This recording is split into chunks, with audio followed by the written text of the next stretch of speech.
Lights, music, action. This is a common scene in concerts and music events. When one thinks of music, we think of K-pop, C-pop, and international pop. But what about Singapore? Singapore pop. Is there a market for our local music to thrive?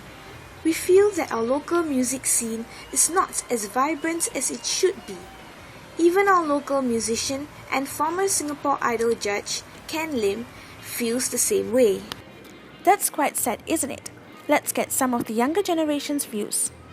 We posted our friends a challenge to list 3 local artists who make a living out of music. Here's what we got. What is that?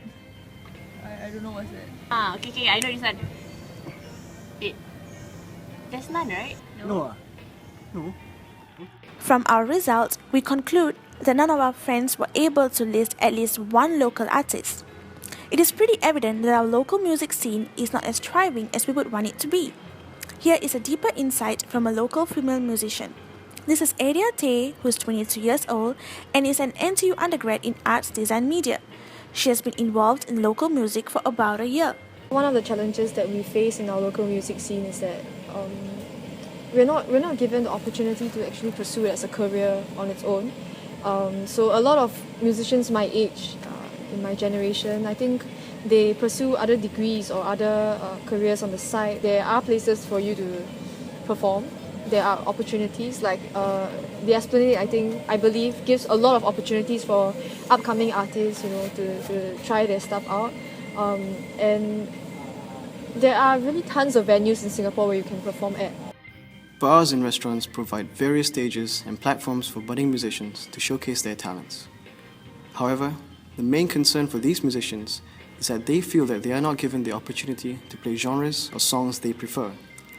Local artists and bands often cave in to the demands of audiences by playing pop-oriented songs.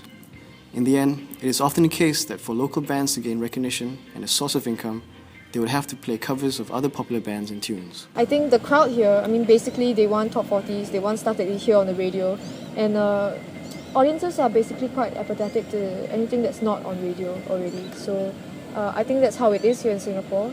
There have been some acts that are coming up, recently, like Charlie Lim, there's also, I think, Singapore Originals, I think Help by Timber or something that's been going on. So there are efforts to help encourage the production of local music. The passion of music is still very much alive in Singapore. With growing opportunities and the gradual acceptance by society, local music has the potential to climb to greater heights. If other countries can do it, why can't we? Well, this is my personal opinion that, if you really want something, you overcome whatever challenges there are that come your way. Whereas if you don't really want something, then challenges just become an excuse.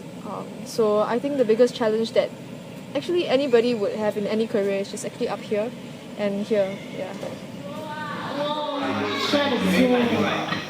Just as long as you stand by me, darling, darling, stand by me, oh, stand by me. I'll be fine as long as you.